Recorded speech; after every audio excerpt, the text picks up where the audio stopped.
Hello everyone, welcome back to MB Classes Level Law and HRM. Today we will tear down the Equal Remuneration Act 1976 and with the amendment latest update of Code of Wages 2019. आपको पता है ये जो हमारा act है ERA act already repeal हो चुका है, मतलब ये डेड हो चुका है। अब ये किसके अंदर आ गया? कोड ऑन वेजेस 2019 के अंदर आ गया। तो पहले हम क्या पढ़ेंगे? ERA एक्ट पढ़ेंगे, फिर क्या क्या अपडेट आई उसको हम डिटेल में स्टडी करेंगे। देन सबसे पहले इसकी फाउंडेशन, किस तरीके से ये एक्ट आया, क्या क्या मैकेनिक्स थी, देन एडमिनिस्ट्रेशन क्या है, उसके बाद कुछ लैंडमार्क्स पढ़ेंगे, देन कोड ऑफ वेजेस 2019 में क्या क्या चेंजेस आए, और लास्ट में PYQ सीरीज करेंगे 15 PYQ जो ऑलरेडी मोस्ट रिपीटेड क्वेश्चन आते हैं इस एग्जाम में।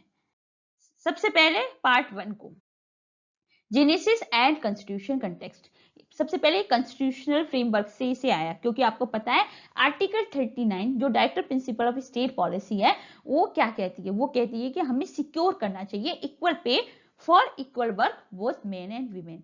यहां से आया आर्टिकल 39 DPSP पॉलिसी से, ठीक है। Then international catalyst, international catalyst से क्या है कि 1975 में ऑर्डिनेंस लेटर द 1976 जो आया, रूल रेगुलेशन हुए थे, बाद में ये एक्ट आया 1976 में। तो जो 1975 ईयर थी वो इंटरनेशनल वुमेन्स ईयर डिक्लेरेशन हुई थी।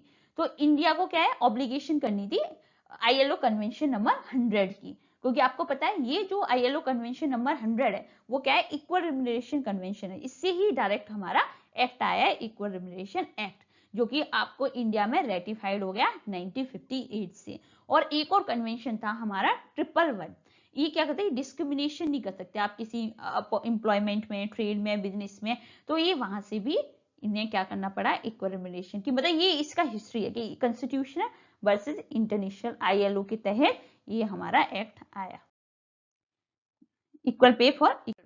Then come to the foundation objective. सबसे पहले हमें पता कॉन्स्टिट्यूशन ने मैंडेट किया इक्वल रिम्यूनरेशन एक्ट 1976, इसका फुल नाम है। देन ऑरिजिनेटेड कहां से हुआ, डायरेक्टिंग प्रिंसिपल जो स्टेट पॉलिसी है उसकी फुलफिल करने के लिए ये एक्ट ओरिजिन आया। देन इसका डायरेक्शन क्या है, इसका मतलब पर्पज क्या है कि हमें मेन हो चाहे वीमेन हो दोनों को इक्वल पे देना है। इसके दो पर्पज थे, इस एक्ट को आने के लिए दो पर्पज थे। पहला, प्रिवेंट वेज डिस्क्रिमिनेशन, मतलब अगर कोई ऑर्गेनाइजेशन के में, आपके ऑर्गेनाइजेशन में कोई अगर काम कर रहा है तो आप उसमें वेजेस डिस्क्रिमिनेट नहीं कर सकते, मतलब कि एक को हाई और दूसरे को लो नहीं दे सकते। देन सेकंड है prevent recruitment discrimination against the women, मतलब और सेकंड है कि जब आप किसी का सिलेक्शन करो, पहला और वेज जो ऑलरेडी वर्किंग प्रोसेस में है, ठीक है। देन अगर आपको किसी को हायरिंग करना है, किसी को रिक्रूट करना है, तो उस टाइम आप विमेन के अगेंस्ट डिस्क्रिमिनेट नहीं कर सकते कि हम विमेन को नहीं लेंगे या विमेन को कम पे स्किल रखेंगे, ऐसा नहीं कर सकते। इसके दो पर्पज थे इस एक्ट के। देन स्कोप, ये कहां तक है, होल इंडिया तक है। ये सारी स्टेब्लिशमेंट में इंप्लॉयमेंट लिस्टेड जो गवर्नमेंट ने लिस्टेड कर रखी है सब में ये एप्लीकेबल है। ना तो इसका कोई साइज है, ना इसकी कितनी, जैसे हम हर एक्ट का पढ़ रहे थे ना कि इसमें कम से कम इतनी वर्क फोर्स होनी चाहिए, उससे कोई नहीं है। अगर गवर्नमेंट ने नोटिफाइड में कर दिया तो वो हर जगह एप्लीकेबल होगा। Then come to the definition कि अच्छा हम इक्वल रिम्यूनरेशन बोल रहे हैं तो रिम्यूनरेशन है क्या। जैसे अभी हमने मिनिमम पढ़ा, पेमेंट वेजेस पढ़ा, पेमेंट बोनस एक्ट पढ़ा। तो जो पेमेंट बोनस एक्ट पढ़ा था तो उसमें बेसिक जो था उसी पे कैलकुलेशन थी बोनस। लेकिन इसमें रिम्यूनरेशन का मतलब ऐसा नहीं कि सिर्फ आप बेसिक वेजेस सेम रखो, इनका मतलब था कि जितना हम वर्कर को प्रोवाइड कर रहे हैं, जो वर्कर के इन हैंड आ रही है, वो किसी भी तरह का डिस्क्रिमिनेशन नहीं होना चाहिए। मतलब रिम्यूनरेशन के अंदर, रिम्यूनरेशन का मतलब क्या हुआ है, जो आपकी बेसिक वेज है प्लस एडिशनल इमोलमेंट्स, मतलब एडिशनल आपके अलाउंसेस हो गए, हाउस रेंट अलाउंसेस हो गए, सारी चीजें वो चाहे वो कैश में हो या काइंड में हो, वो आपका कहलाएगा रिम्यूनरेशन, ठीक है। सेम वर्क और वर्क ऑफ सिमिलर नेचर, उन्होंने बोला कि इसका मतलब क्या है। अब हम हर जगह कहते हैं ना कि इक्वल रिम्यूनरेशन अगर सेम टाइम का वर्क है या सिमिलर नेचर का वर्क है तो आपको इक्वली पे करना पड़ेगा। तो इसका मतलब क्या है, इसका मतलब है कि उनका स्किल, एफर्ट और रिस्पॉन्सिबिलिटी तीनों सेम होनी चाहिए सिमिलर वर्किंग कंडीशन के अंदर, तब वो कहलाएगा सेम वर्क और वर्क ऑफ सिमिलर नेचर, तभी उन्हें इक्वल रिम्यूनरेशन मिलेगा। Skill, effort and responsibility. आपको पता है कुछ बच्चे पूछ रहे थे कि मैम बुक्स का, देखो भाई बुक्स ये मैं भी PN सिन्हा से ही बना रही हूँ, ठीक है। तो अगर आपको वहां से डायरेक्ट पढ़ना है तो आप डायरेक्ट जाके पढ़ सकते हैं, अगर आपको एकदम फीडिंग वाला कि एकदम करेक्ट पढ़ना है तो आप यहाँ से आके पढ़ सकते हैं, ठीक है। आपकी मेहनत बच जाएगी, अब आपको स्टडी सर्च नहीं करना पड़ेगा। देन देखो जैसे skill equal to effort equal to responsibility. देखो मेल वर्कर सेम काम कर रहा है, सेम टाइप ऑफ स्किल है, वर्किंग कंडीशन भी सेम है, एफर्ट भी सेम है, रिस्पॉन्सिबिलिटी सेम है, तो आपको इक्वल रिकमेंडेशन देना पड़ेगा। Then come to the part 2 core mechanics, मतलब एम्प्लॉयर की क्या ऑब्लिगेशन है। तो एम्प्लॉय की ड्यूटी क्या है? सबसे पहले एम्प्लॉय की ड्यूटी अकॉर्डिंग टू सेक्शन 4, कोई भी एम्प्लॉयर किसी भी सेक्स के बेसिस पे, मतलब मेल और फीमेल कैटेगरी के बेसिस पे आप उनको कम रिम्यूनरेशन नहीं दे सकते।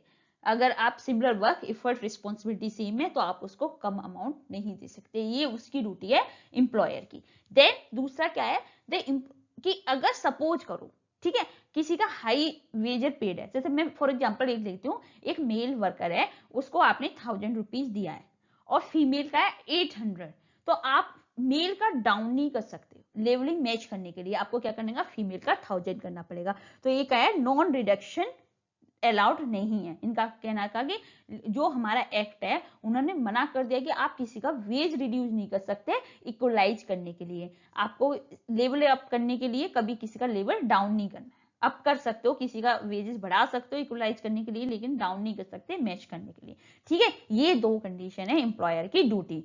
देन दूसरा क्या है, नो डिस्क्रिमिनेशन इन रिक्रूटमेंट। अगर आप डिस्क्रिमिनेट नहीं कर सकते वीमेन को, जब आप रिक्रूटमेंट कर रहे हो, सेम टाइप ऑफ वर्कर है, सिमिलर वर्क है, और या प्रमोशन है, ट्रेनिंग है, ट्रांसफर है, आप कहीं भी उनको डिस्क्रिमिनेट नहीं कर सकते। मतलब फॉर एग्जांपल अगर मैं कहीं एज असिस्टेंट प्रोफेसर वर्क कर रही हूँ, एक मेल भी असिस्टेंट प्रोफेसर है, तो आप मेरा जो रिक्रूटमेंट की जस्ट बिकॉज ये फीमेल है तो आप उसको प्रोवेट नहीं कर सकते, ठीक है। और दूसरा, अगर हम दोनों एक ही पोजीशन पे, similar work, similar nature, similar responsibility का काम है, तो आपको मेल और फीमेल दोनों को इक्वल देना पड़ेगा। एक्सेप्शन क्या है? एक्सेप्शन वहां पे आते हैं, सपोज करो कि किसी अदर एक्ट में वुमेन प्रोहिबिटेड है, जैसे हमने अभी माइंस एक्ट पढ़ा, तो वहां पे कहता है women prohibit the working below the ground, ठीक है। तो वहां पे आप यहाँ पे ये वाला डिस्क्रिमिनेशन ये नहीं कह सकते हो कि यस हमारे साथ डिस्क्रिमिनेशन हो रहा है, वहां पे ये एक्सेप्शन है, ठीक है। देखो अभी मैंने बताया कि एम्प्लॉयर क्या कर सकता है, सपोज करो मेल का 1000 है, फीमेल का 800 है, तो आप अब इसका कम नहीं कर सकते, मेल का बैलेंस करने के लिए कि आपने सोचा कि 100 फीमेल का बढ़ा दूं और 100 माइनस मेल का कर दूं तो 900 हो जाएगा, नहीं, आपको क्या करना पड़ेगा, अगर मेल का डाउन नहीं कर सकते आपको फीमेल का ही रेज करना पड़ेगा। तो ये हमारा ऑलरेडी लॉ कहता है, ठीक है, equal pay. Then come to the part 3, administration enforcement and loopholes. तो सबसे पहले एडवाइजरी कमेटी पढ़ें, कौन कौन सी चीजें जो इनको सजेस्ट करती है, वुमेन एम्प्लॉयमेंट को प्रमोट करती है, तो इसके बारे में अब हम स्टडी। देन एडमिनिस्ट्रेटिव मशीनरी कौन सी है, अकॉर्डिंग टू सेक्शन 6 की बात करी जाए तो एडवाइजरी कमिटी क्या है, जो एक कमिटी एडवाइज करते हैं, जैसे एक कमिटी बनती है जिसमें 10 पर्सन होते हैं और कम से कम 50% वीमेन होनी चाहिए। अगर सपोज करो इक्वल रिम्यूनरेशन की बात हो रही है तो आपको 50% तो वीमेन लेनी पड़ेगी, ठीक है। तो वो क्या, उनका काम क्या होता है, एडवाइस देना गवर्नमेंट को कि वीमेन एम्प्लॉयमेंट अपॉर्चुनिटी ज्यादा से ज्यादा बढ़े, कहीं कोई डिस्क्रिमिनेशन तो नहीं हो रहा, कहीं कोई वेजेस कम तो नहीं मिल रही, वो उसके बेसिस पे। Then authority for dispute resolution, मतलब और अगर कोई प्रॉब्लम हो रही है, अगर कोई डिस्प्यूट हो गया, सपोज करो आपको किसी ने आपको पे नहीं किया, तो आप क्या करोगे, तो आप कहां जाओगे, किसके पास जाओगे, not below the rank of labour officer, कम से कम उसकी लेबर ऑफिसर से नीचे पोस्ट नहीं होनी चाहिए, उसके पास आप कंप्लेन कर सकते हो अंडर पेमेंट और डिस्क्रिमिनेशन, या तो आपको कम मिल रहा है या आपके साथ डिस्क्रिमिनेशन हो रहा है, तो आप कहां जा सकते हो, not below the rank of labour officer, याद रखना ये चीज, ठीक है। तो ये है हमारी मशीन। देन इंस्पेक्टर, सेक्शन 9 के अंदर क्या है कि हमारी अप्रोप्रिएट गवर्नमेंट क्या करती है, अपॉइंट करती है कि इन्वेस्टिगेट करने के लिए, कंप्लाइंस करने के लिए, रजिस्टर को इंस्पेक्ट करने के लिए, टेक स्टेटमेंट करने के लिए इंस्पेक्टर। तो ये सारी क्या है हमारी मतलब मशीनरी है ना सारी। एंड एग्जाम्पशन क्या है कि गवर्नमेंट अगर चाहे तो वो डिक्लेयर कर सकती है किसी भी सर्टेन स्टेब्लिशमेंट का जहां पे डिफरेंस आ रहा है remuneration based on factor other than sex. मतलब इसका कहने का मतलब है कि गवर्नमेंट क्या है, उसके पास पावर है, सपोज करो कि आप सेक्स नहीं, आप सीनियरिटी और सिस्टम के बेसिस पे, मतलब मेल फीमेल के बेसिस पे नहीं कर रहे हो, आप क्या कर रहे हो कि आप कोई मेल है, ठीक है, वो आपसे 10 साल सीनियर है और फीमेल सिर्फ 1 साल एक्सपीरियंस है, तो ऑफकोर्स उससे 10 साल जो सीनियर मेल है वो उसे वेजेस हाई मिलेगा।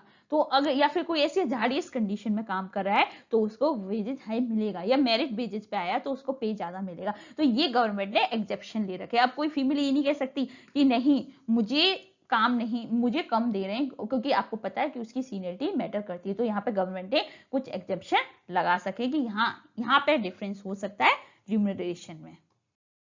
देन इन्फोर्समेंट आर्म, मतलब कौन आपको सू कर सकता है और किसको करना है, ठीक है, जब कोई प्रॉब्लम हो। इंस्पेक्टर, सपोज सबसे पहले तो अभी मैंने आपको जस्ट प्रीवियस स्लाइड में डिस्कस किया था, जो अपॉइंट कौन करता है, गवर्नमेंट, जो कि कंप्लाइंस को investigate, rule regulation proper follow हो रहे हैं या नहीं, उनके पास पावर है प्रेमाइसिस में एंटर करने के लिए, रजिस्टर को चेक करने के लिए, एविडेंस लेने के लिए, ठीक है। देन कॉग्निजेंस ऑफ ऑफेंस, अब कौन एक्चुअली फाइल कर सकता है लीगल कंप्लेंट की, तो मैंने आपको इंस्पेक्टर कर सकता है, गवर्नमेंट कर सकती है, अग्रीड पर्सन कर सकता है, एनजीओ कर सकता है, ठीक है, ये सारी चीजें कर सकती हैं।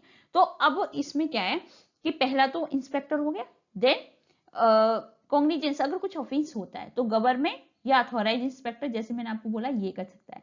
अग्रीड पर्सन, जिसको ऑलरेडी अंडर पेड मिला है या जिसके साथ डिस्क्रिमिनेशन हुआ है, वो भी कर सकता है। And recognise welfare institution of organisation, आपको पता है कि वीमेन इतनी पावर नहीं होती कि वो एक ऑर्गेनाइजेशन के सामने खड़ी हो सके, तो उसके बिहाफ पे एनजीओ फाइल कर सकती है, ठीक है। तो अभी ये बोला ना कि इतना है तो कोई तो उसका एक्सपर्टीज, इसलिए हमारे जो वेलफेयर इंस्टीट्यूशन ऑर्गेनाइजेशन है वो भी कर सकते हैं। और जुरिडिक्शन क्या है, no court inferior to metropolitan magistrates और judicial magistrates of first class can try offence under this act, कोई भी जो कोर्ट इससे इंफीरियर ना हो, ठीक है, metropolitan magistrate and justice magistrate first class, इसके अंदर आप ऑफेंस कर सकते हो, ठीक है, ये सारे लोग कर सकते हैं। देन पेनल्टी मैट्रिक्स, कौन क्या क्या है, अगर क्लेरिकल फेलियर हो गया, आपने रजिस्टर मेंटेन नहीं किया जो फॉर्म डी के अंदर आता है, ठीक है, ये याद रखना है, एक याद रखना है, पीवाईक्यू में ये आया, मैं आपसे ये नहीं कहूंगी ए बी सी डी सारे याद करो, एक फॉर्म डी आ गया जहाँ पे रजिस्टर का रिकॉर्ड होता है, उसे आप याद करो। तो अगर उसने क्या जो रजिस्टर रिकॉर्ड या फिर उसने प्रोड्यूस डॉक्यूमेंट दिखाने से मना कर दिया या फॉल्स इन्फॉर्मेशन नहीं दी, तब भी वहां पे आपका फेलियर होगा, तो वहां पे क्या मिलेगा आपको, 1 महीने की सजा और 10,000 रुपए का फाइन, और दोनों हो सकते हैं, ठीक है। एक्टिव डिस्क्रिमिनेशन, अगर सपोज करो आपने अनइक्वल वेजेस दिया या रिक्रूटमेंट में डिस्क्रिमिनेशन किया, या दोनों जो गवर्नमेंट डायरेक्टिव जो था उनको फॉलो नहीं किया, फेल हो गए, तो आपको पेनल्टी फर्स्ट ऑफेंस में कितना होगा, 10,000 to 20,000, 3 months to 1 year। अगर आप सब्सिक्वेंट ऑफेंस बार बार कर रहे हो तो ये इम्पीचमेंट कहां तक चली जाएगी, 2 साल तक चली जाएगी। पावर टू ऑब्जेक्ट्स, मैंने आपको बता दिया कि पावर है गवर्नमेंट के पास, उन्होंने डिक्लेयर कर सकते हैं कुछ ऐसी स्टेब्लिशमेंट जहां पर डिफरेंस इन रिम्यूनरेशन जस्टिफाइड है, मतलब आप मेल फीमेल में डिफरेंशिएट कर सकते हैं। वो कब वैलिड होगा, जो मेल फीमेल कैटेगरी के बेसिस पे नहीं होगा। जैसे मैंने आपको बताया कि एक कंपनी में मेल वर्कर है जो कि 10 साल का एक सीनियर है और फीमेल है सिर्फ 1 ईयर का, तो अब वो जो पे गैप है वो बेस्ड ऑन सीनियरिटी है, उसके बेसिस पे नहीं है कि ये मेल है या फीमेल है, तो वहां पर गवर्नमेंट का एग्जेप्शन, वहां पर वेजियर डिफरेंशियल आ सकता है, ठीक है। अब आते हैं कुछ लैंडमार्क जुडिशियल इंटरप्रिटेशन, ये बहुत जरूरी है इसलिए मैं लेके आई हूँ। आप कुछ नहीं तो एक दोगे, बस नाम याद कर लो शॉर्ट में, लेकिन पढ़ो जरूर, क्योंकि आपको पता है इक्विलिब्रिएशन एक्ट कंप्लीट हो गया, अभी इतना ही सा था, तो इसमें से वो क्या पूछेगा, तो वो आप इसमें से पूछ लेता है लैंडमार्क। तो पहला लैंडमार्क है हमारा मैकनिन एंड मैकेंजी का। इसमें क्या था, मैं इसकी स्टोरी है, स्टोरी बता देती हूँ जैसे आपको डिटेल में, आपको इतना पढ़ने की जरूरत नहीं है। इसमें क्या था, जो एक कंपनी थी, जो स्टेनोग्राफर था मेल था उसको ज्यादा पे कर रही थी और फीमेल को कम पे कर रही थी, तो उसने क्या किया, उसने जाके कंप्लेन किया, तो कंपनी आर्गू नहीं किया जो मेल स्टेनोग्राफर है वो कॉन्फिडेंशियल स्टेनोग्राफर है, मतलब वो क्या करता है, सेंसिटिव डॉक्यूमेंट हमारे हैंडल करता है। तो उन्होंने कहा ये काम सेम नहीं है, जो मेल है वो सेंसिटिव चीजें हैंडल कर रहा है और जो फीमेल है वो रेगुलर है। तो सुप्रीम कोर्ट का क्या जजमेंट आया, उन्होंने इस चीज के कंपनी डिफेंस को रिजेक्ट कर दिया। उन्होंने बोला अगर उसका स्किल, एफर्ट और रिस्पॉन्सिबिलिटी, टाइपिंग की है, डिक्टेशन सब सेम है, तो आप उसे कॉन्फिडेंशियल के नाम से पेइंग वुमेन को कम नहीं दे सकते, ठीक है। तो यही है कि अगर आप कोई काम कर रहा है, तो अगर आपने छोटा बहुत अगर डिफरेंस है, मेजर डिफरेंस है डेजिग्नेशन में, स्लाइट एडिशन ड्यूटी कर दी, तब भी आप वर्क ऑफ सिमिलर नेचर को डिस्ट्रॉय नहीं कर सकते, ठीक है। छोटा मोटा अगर काम कोई एड ऑन कर दिया तो इसका मतलब ये नहीं कि आपको कम और ज्यादा पे मिलेगा, ठीक है, कम पे मिलेगा। तो ये था हमारा मैकिन एंड मैकेंजी। तो अगर आपको आए मैकिन का, तो आप ये याद रखिएगा कि छोटी सी चीजों को एड ऑन करने से आपको सिमिलर नेचर वर्क का कंसेप्ट रिमूव नहीं हो सकता। इस तरीके से ये बस मेल है, ये रेगुलर है, और इन दोनों को इसके बेसिस पे आप उनका सेम मतलब रिम्यूनरेशन में डिफरेंस नहीं कर सकते। पहला केस याद रहेगा मैकनीनी का, बस इतना ही नाम याद रखो। देन दूसरा केस है हमारा Randhir Singh versus union of India. ये भी बहुत है, हमें पता है, जैसे हमने अभी डीपीएसपी पढ़ी, वो जस्टिफाइबल नहीं है, ठीक है। वो ऐसा नहीं कि आप अगर उनको फोर्स नहीं करोगे तो आपको अप्लाई नहीं करोगे तो आपको सजा मिलेगी, ऐसा तो है नहीं। डीपीएसपी क्या होता है, एक डायरेक्शन देती है, गाइडेंस देती है कि आप इसके बेसिस पे आप ला सकते हो, ठीक है। तो आर्टिकल 39 क्या था, प्रिंसिपल स्टेट पॉलिसी थी जो इन्फोर्सेबल नहीं है कोर्ट में, ठीक है। कन्वेंशन है लेकिन राइट प्रिंसिपल स्टेट पॉलिसी नहीं है। तो उन्होंने बोला अब ये राइट कैसे हो सकती है, ये इनका था Randhir Singh versus union of India का। तो अब जजमेंट आया, सुप्रीम कोर्ट ने बोला कि चलो ठीक है, equal pay for equal work कहीं भी लिखा नहीं है फंडामेंटल राइट इन कॉन्स्टिट्यूशन में, लेकिन अगर आपने आर्टिकल 14 और आर्टिकल 16 पढ़ा है उसके कम अंडर तो ये है हमारे आर्टिकल कॉन्स्टिट्यूशन में, क्योंकि आर्टिकल 14 क्या कहता है, राइट टू इक्वलिटी है सबको। आर्टिकल 16 क्या कहता है, इक्वलिटी ऑफ अपॉर्चुनिटी है। तो वहां से ये कंसेप्ट आया कि यस ये हमारा कॉन्स्टिट्यूशन में है, तो अब आप ऐसे नहीं कर सकते। तो एग्जाम में क्या अगर क्वेश्चन आस्क पता चला है कि कौन equal pay for equal work directive constitution goal enforceable, ये क्यों इन्फोर्सेबल हो गया equal pay for equal work, ठीक है। क्यों, क्योंकि आर्टिकल 14 आर्टिकल 16 के अंदर है ना। तो ये अगर ऐसा कुछ आए तो आपका आंसर होगा Randhir Singh. Then last one case और पढ़िए, तीन ही केस हैं, ठीक है। इनमें से अगर आप एक याद करना चाहो तो एक याद करो, अगर आपके पास बहुत टाइम है तो आप तीनों पढ़ लो, बस शॉर्ट में पढ़ो, इतना डिटेलिंग में नहीं है। Contract and temporary worker. अभी एक केस आया भगवान दास वर्सेस स्टेट ऑफ हरियाणा। उन्होंने बोला कि अगर कोई वर्कर परमानेंट है और टेम्पररी है, क्या उसमें भी डिस्क्रिमिनेशन होगा, कि ऐसा तो नहीं परमानेंट के लिए आया वो equal pay for equal work और टेम्पररी के लिए नहीं है। तो जब ये कॉन्ट्रैक्ट और टेम्पररी वर्कर के बेसिस पे आया तो जजमेंट आया, कोर्ट ने कहा अगर टेम्पररी या एडॉक एम्प्लॉई है, सेम वर्क कर रहा है जो रेगुलर परमानेंट एम्प्लॉई करता है, they are entitled to same pay scale. अगर सेम काम कर रहा है टेम्पररी वर्क वाला तब भी उसे सेम पे स्केल मिलेगा। The nature of contract does not justify the ways gap और सेम एफर्ट। लेकिन रियलिटी में आपको बता दूं, ये है हमारा एक्ट, लेकिन आप देखो जो रेगुलर है और जो टेम्पररी है बहुत डिफरेंस होता है वेज गैप का अभी भी। लेकिन हमारा एक्ट क्या कह रहा है कि आप डिस्क्रिमिनेट नहीं कर सकते, आपको सेम पे स्केल देना पड़ेगा और इसके बेसिस पे आप सेम एफर्ट को जस्टिफाई नहीं कर सकते, ठीक है। देन इंटरनेशनल एंकर, आप अभी मैंने पढ़ा ILO कन्वेंशन 100 आया, तो ऐसा तो है नहीं कि 1976 जस्ट आ गया, क्योंकि ये क्यों आया, क्योंकि प्रेशर था इंटरनेशनल कमिटमेंट का, हमें अलाइनमेंट करना था ILO से। तो ILO जो कन्वेंशन नंबर 100 आया, इक्वल रिम्यूनरेशन कन्वेंशन 1951 में, जो कि आपको पता ही रेटिफाइड है 1958 में, और जो कन्वेंशन नंबर 111 आया अगेंस्ट डिस्क्रिमिनेशन, वो भी रेटिफाइड है, ठीक है, दोनों। तो इन्होंने बोला इसी के बेसिस पे डायरेक्ट हमारा एक्ट आया, ठीक है। अब आते हैं modern reality, code on wages 2019। अब क्या क्या चेंजेस आए वो हम पढ़ेंगे, ठीक है। अभी हमारा इक्वल रिम्यूनरेशन एक्ट खत्म हो गया। देन कोर फ्लो, क्या प्रॉब्लम थी हमारे इक्वल रिम्यूनरेशन एक्ट में, क्या प्रॉब्लम थी, जो हमारा इक्वल रिम्यूनरेशन एक्ट था वो based on ground on the sex, मतलब सिर्फ मेल और फीमेल पे था, बायोलॉजिकल मेल और बायोलॉजिकल फीमेल। इसमें कहीं भी ट्रांसजेंडर का रिकॉर्ड नहीं था। मतलब ये कहता है ट्रांसजेंडर वर्क है नो, क्योंकि कहीं ना कहीं अब ये एक्ट क्या कर रहा था, जो ट्रांसजेंडर था उन्हें प्रोटेक्ट नहीं कर रहा था किसी भी डिस्क्रिमिनेशन के अगेंस्ट में। तो कोड ऑफ वेजेज आया, उसने इस चीज को रिप्लेस करके, मतलब सेक्स को रिप्लेस करके किसके साथ कर दिया, जेंडर। अब आप क्या हो गया, अब तीनों आ गए, मेल हो फीमेल हो कोई भी जेंडर हो, ट्रांसजेंडर हो, सब इस एक्ट के अंदर हम प्रोटेक्ट कर रहे हैं, पहला, ठीक है। अगर कोई ऐसे रीजनिंग में आ जाए कि equal remuneration protection beyond the male female boundary, yes true है। अब ये चीज है पहला चेंज जो आया इस सेक्ट के अंदर, ठीक है, इसको जेंडर से रिप्लेस कर, देखो इस तरीके से इसको हमने जेंडर में रिप्लेस कर दिया।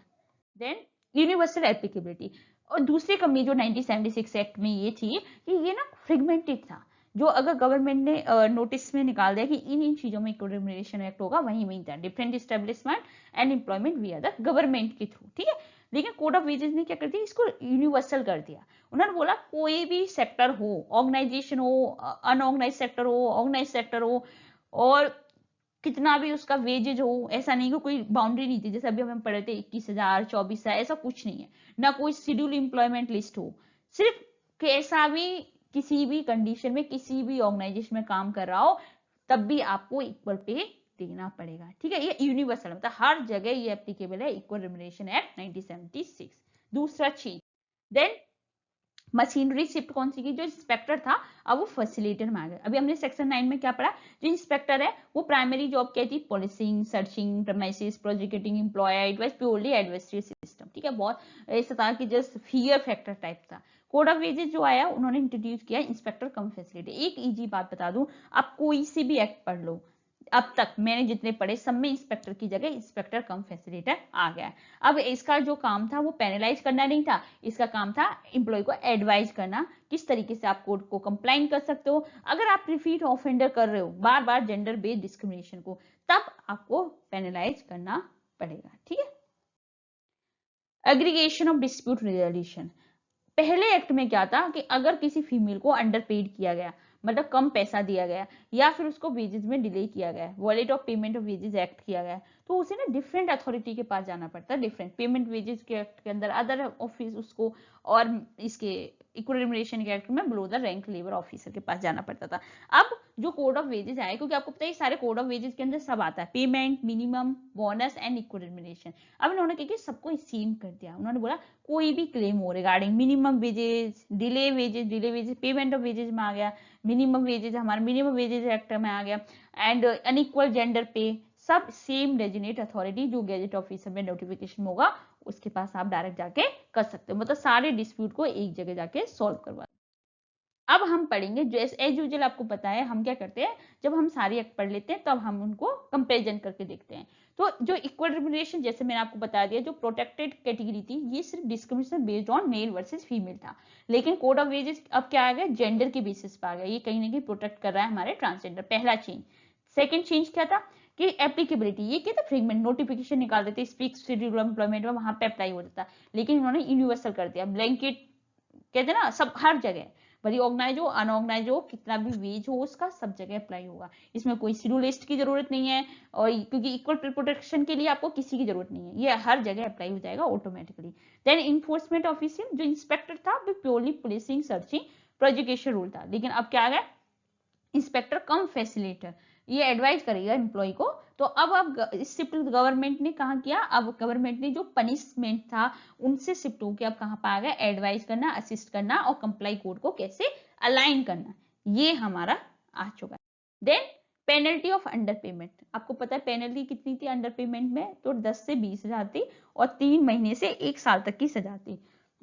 कोड ऑफ वेजेस जितने भी हैं अब तक, तो आप इस तरीके से मतलब रटना नहीं है आपको सारे कोड ऑफ वेजेस के अंदर 4 एक्ट आए, इन सबके अंदर एक ही सेम चीज है, फाइन अप टू द 50,000, कोई भी जेल नहीं है फर्स्ट ऑफेंस में जब, ठीक है। तो अगर बोले कि अगर कभी पूछे कि न्यू कोड ने क्या किया कि जो पेनल्टी है वो तो हाई कर दी, लेकिन जेल का जो था उसे रिमूव कर दिया। अगर आपने फिर से रिपीट ऑफेंस किया विद इन 5 ईयर, तो यहाँ पे एक्सटेंड कितना था, 2 साल तक की सजा थी, लेकिन यहाँ पे क्या है 3 महीने और fine up to the 1 lakh, जो कि सबका सेम है, ठीक है। तो ये जो मैक्सिमम जेल टाइम जो 2 साल से उन्होंने 3 महीने तक लिया है और मैक्सिमम फाइन कर दिया 1 लाख तक।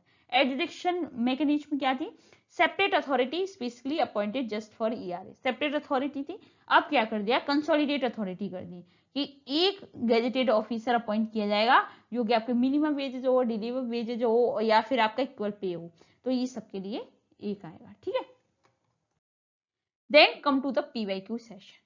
अब आपका इक्वल रिम्यूनरेशन, आई होप आपको अच्छे से समझ में आ गया हो। प्लीज बच्चों मुझे फीडबैक दो और मुझे बताओ कि आपकी तैयारी कैसी चल रही है, क्योंकि हमारा तो अप्रॉक्स 80% सिलेबस खत्म होने वाला है और ये कोई रिवीजन नहीं है, ये कंसेप्ट मतलब कंप्लीट कंसेप्ट है कि अगर आप फर्स्ट टाइम भी स्टडी कर रहे हो तब भी आपको समझ में आ गया। उसके बाद हम रिवीजन सेशन स्टार्ट करेंगे, लेकिन मुझे फीडबैक मिलना बहुत जरूरी है कि आपकी तैयारी कहाँ पे है, 70% क्या आपने कंप्लीट कर लिया है या फिर आप अभी फर्स्ट यूनिट पर हो, तो मुझे फीडबैक 100% देना जरूरी है, ठीक है, जब भी मैं समझ पाऊंगी कि मुझे क्या करना है नेक्स्ट, अब इसके बाद सिलेबस खत्म होने के बाद। देन पीवाईक्यू सेशन में फर्स्ट क्वेश्चन, और आप मुझे कमेंट में किसी भी बच्चे का कोई भी रिस्पॉन्स नहीं आया तो आप मुझे रिस्पॉन्स दो, ठीक है, तो मुझे पता चले कि आपको कितना समझ में आ रहा है।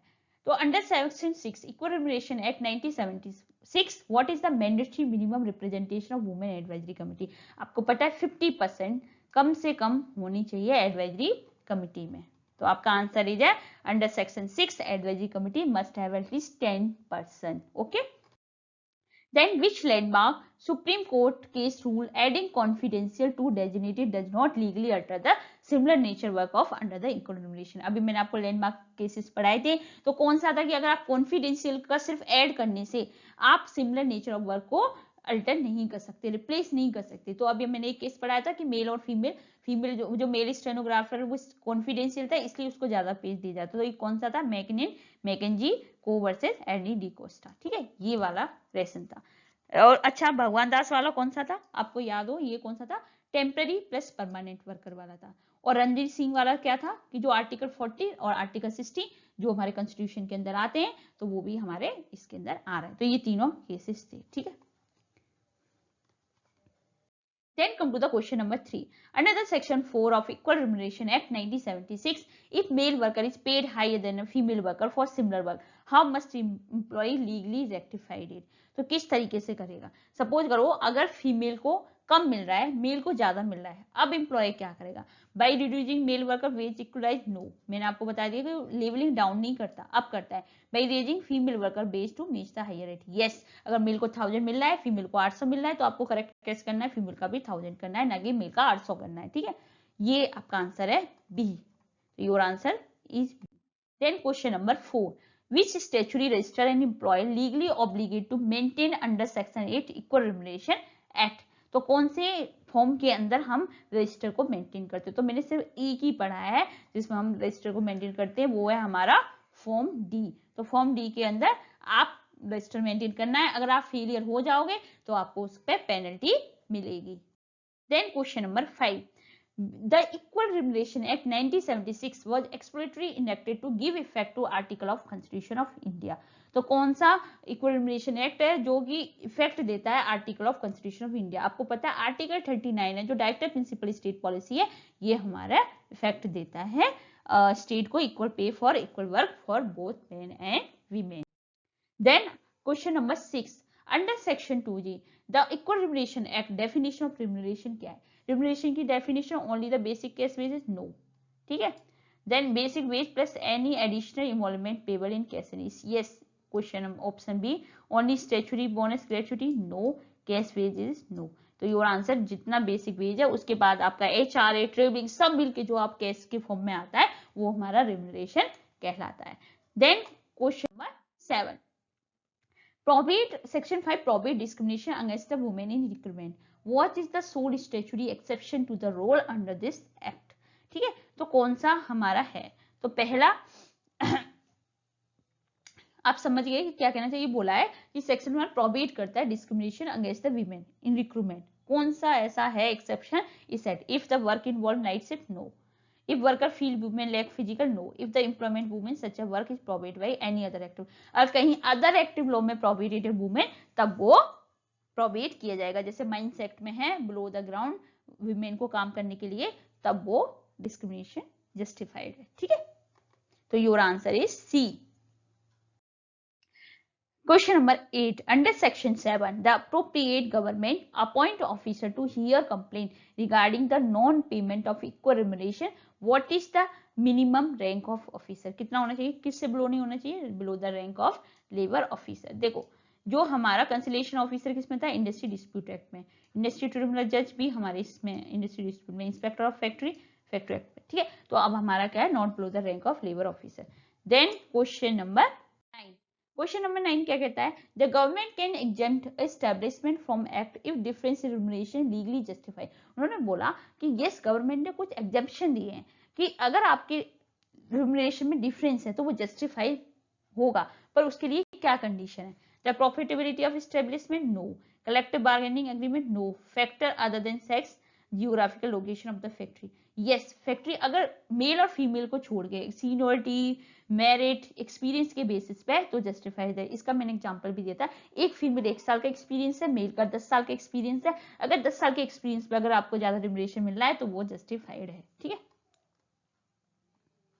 Then question number 10, under the section 12, who is legally empowered to file a complaint to court for offence committed under the Equal Remuneration Act aside from government of agreed worker? तो उन्होंने बोला कि अगर कौन लीगली एम्पावर है कि वो file कर सकता है कोर्ट में अगर ऑफेंस हो रहा है under the equal remuneration act aside from the government और अग्रीड वर्कर के बिहाफ में। Local police? No. Any citizen of India? No. Recognise welfare? Yes. मैंने आपको बताया recognise welfare institution of organise, जैसे एनजीओ हो गया, ठीक है, नॉन गवर्नमेंट ऑर्गेनाइजेशन, ये कर सकती है, क्योंकि आपको पता है अगर किसी को फीमेल को अंडर पेड मिल रहा है तो वो इतनी कैपेबल तो है नहीं कि कंपनी के आगे अकेली खड़ी हो जाए, तो उसके बिहाफ पे एनजीओ वगैरह फाइल कर सकते हैं, ठीक है। Then question number 11. Under the section 7, the Equal Remuneration Act 1976, what is the statutory time limit file an appeal against an order made by appointed authority? तो उन्होंने बोला कि इक्वल रिम्यूनरेशन के एक्ट के अंदर क्या स्टैट्यूटरी टाइम लिमिट है कि कितने दिन तक आप अपील कर सकते हो। 30 दिन का टाइम है। सिर्फ एक पेमेंट ऑफ बोनस एक्ट था जिसमें मैंने आपको बोला कि बोनस 8 महीने के अंदर मिल जाना चाहिए, उसके अलावा सब 30 डे और आपने पेमेंट वेजेस में 2 to 3 मंथ्स है। तो इस तरीके से आप ना थोड़ा सा सिस्टमेटिकली लिंक कर सकते हो। तो यहाँ पे क्या है 30 दिन के अंदर वो जब से उसे ऑर्डर हुआ है वहां के अकॉर्डिंग वो टाइम लिमिट होती है कि यस आप फाइल कर सकते। Then question number 12. According to section 3, if a legally binding settlement between trade union and employer expressly permit paying women less than men for the similar work, what is the legal status of the settlement? उन्होंने बोला कि अगर section 3 में जो अगर बात करें trade union जो एक्ट हमने पढ़ा था उनमें क्या होता है दोनों में लीगली बाइंडिंग हो गया, मतलब एक तरह का दोनों में कॉन्ट्रैक्ट हो गया एम्प्लॉयर और एम्प्लॉय में कि एम्प्लॉयर ने क्या किया परमिट कर दिया कि वुमेन को ये कम मिलेगा, भले वो मेन के साथ मतलब मेन और फीमेल का दोनों का सेम काम है, लेकिन उन्होंने क्या किया एक तरह का सेटलमेंट हो गया ट्रेड यूनियन के साथ एम्प्लॉय का साथ कि यस आप फीमेल को कम दीजिए। क्या ये लीगल स्टेटस सेटलमेंट ये वैलिड होगा? नहीं होगा। मैंने बोला पेमेंट वेजेज और टो मिनिमम सब कॉन्ट्रैक्ट आउट है। तो if valid because collective bargaining supersede no, if valid if approved by letter commission no, it entirely void act as a overriding effect. तो ये क्या है ये वॉइड कहलाएगा क्योंकि इस एक्ट का ओवरराइड इफेक्ट है। कोई भी एक्ट हो पर सबसे पहले इक्वल रिम्यूनरेशन एक्ट माना जाएगा, ठीक है। तो give as absolute overriding effect any contract agreement award inconsistent with the provision of act legally void, ठीक है, समझ में आ गया। तो अगर कोई भी आपको इस चीज पर एग्री करे तब भी वो नहीं होगा। Then question number 13, which specific parameter does legally used to determine if two job constitute same work of similar nature? आप कैसे जानोगे कि ये सेम वर्क है और वर्क ऑफ सिमिलर नेचर है? Designation hierarchy output no, skill effort and responsibility under the similar working condition. अगर आपका स्किल आपका एफर्ट आपकी रिस्पॉन्सिबिलिटी सेम है वर्किंग कंडीशन में तभी वो माना जाएगा कि सेम वर्क और वर्क ऑफ सिमिलर नेचर। तो your answer is B. Then question number 14. How does the Code on Wages 2019 fundamentally alter the provision of wage discrimination compared to Repeal Equal Remuneration Act 1976? उन्होंने बोला कि किस तरीके से इस code ने fundamentally alter किया provision of ways discrimination under the जो हमारा इक्वल रिम्यूनरेशन एक्ट है। तो इसने क्या किया main E shift from protection from sex to gender, मतलब मेल फीमेल था अब वो कहाँ आ गया, अब आपका मेल फीमेल और ट्रांसजेंडर भी प्रोटेक्ट किया, ठीक है। तो यही चीज है इसने जो किया है। Then question 15, last question. Under the section 3 of Code on Wages 29, can an employee reduce the wage of higher paid male employee to eliminate gender based wage discrimination? No. उन्होंने बोला कि क्या हायर पेड मेल को कम दे दो जिससे कि हमारा gender जो डिस्क्रिमिनेशन वो रिड्यूस हो जाएगा। नो, आपको क्या करना है स्ट्रिक्टली है ये आप ऐसा नहीं कर सकते। तो पहला option yes with mutuality no, ठीक है, yes approved by facilitator no, no is strictly probate reduce wage to equalise for, क्योंकि हमारे लॉ ने मना किया प्रोबेट कर रखा है कि इक्वलाइज करने के लिए आप किसी का लेवलिंग डाउन नहीं कर सकते। तो योर आंसर है सी, ठीक है।